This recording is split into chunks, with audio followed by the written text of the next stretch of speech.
There's a way to invest your money that beats over 85% of Wall Street geniuses. The secret? You have to be as lazy and as boring as humanly possible. This is Buck.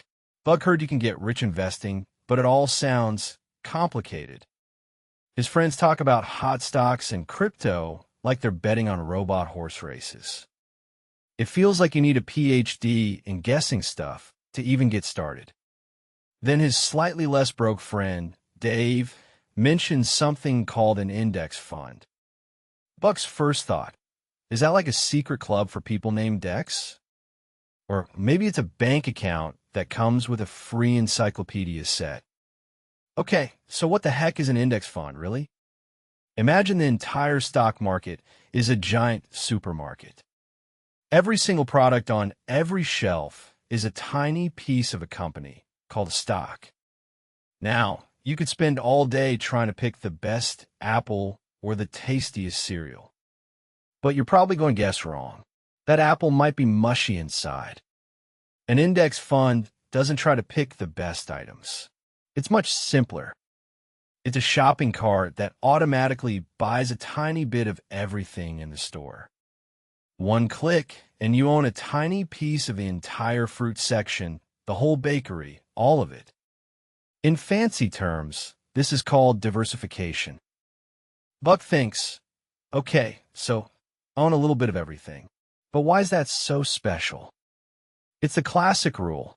Don't put all your eggs in one basket. Because if you drop that basket, you're having cereal for breakfast. An index fund gives you hundreds or even thousands of tiny baskets. If one company has a terrible day, say, the world's biggest banana company suddenly discovers people hate bananas, it doesn't matter that much to you. Because you also own a piece of the apple company, the orange company, and the weird fruit nobody knows how to eat company. The winners cancel out the losers. Your risk is spread so thin you can barely see it. Okay, that makes sense. So this is how you get that lazy, boring victory we talked about. If simple explanations like this are clearing up your financial confusion, consider subscribing. We make money make sense. But a new question pops in a Buck's head. Why can't I just pick the winners myself? Surely it's better to own the next big thing instead of a bunch of boring old companies. This is called active investing. It's what most of those Wall Street pros do.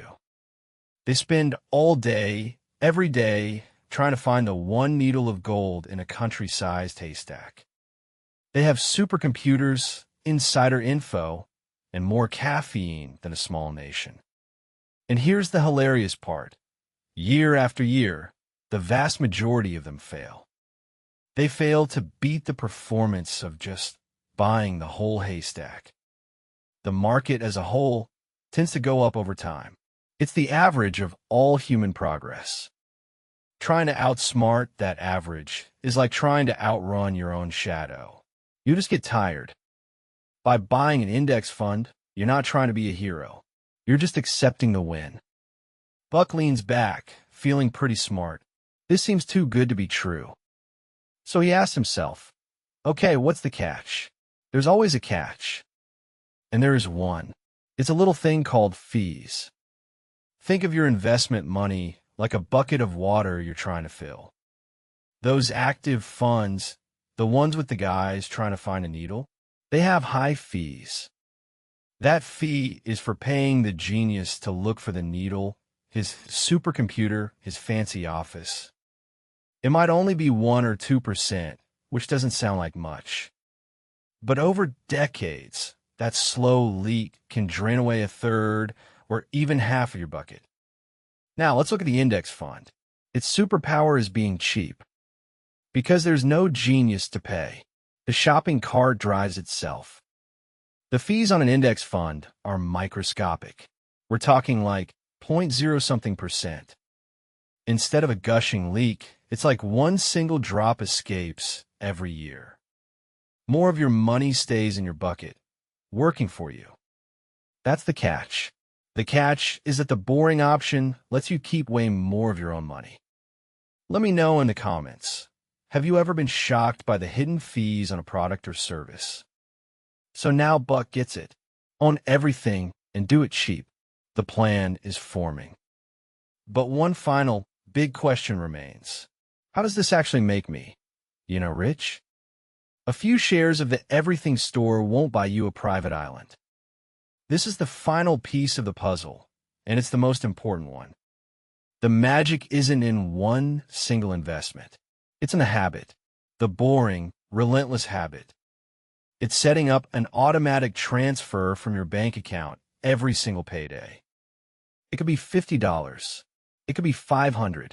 The amount is less important than the consistency. You are making a promise to your future self, and you're keeping it on autopilot. Because something incredible happens over time. It's called compound growth. Your investments don't just grow. The growth itself starts to grow. It's like your money starts having its own little money babies.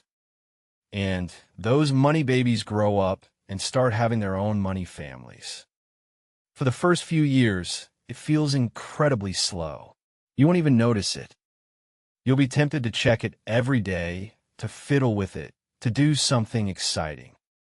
But your only job is to leave it alone, to be boring, to be lazy. Then, one day, maybe 10 or 20 years later, you'll look at your account, and you'll realize the money babies are doing more work than you are. The curve doesn't just go up anymore. It goes vertical. That's the snowball rolling down the hill. It starts small, but ends as an avalanche of wealth. This isn't a get-rich-quick scheme. It's the total opposite. It's a get-rich-slow-for-sure plan. It's the tortoise beating the hyperactive hare. So let's go back to the beginning. The secret to beating the pros.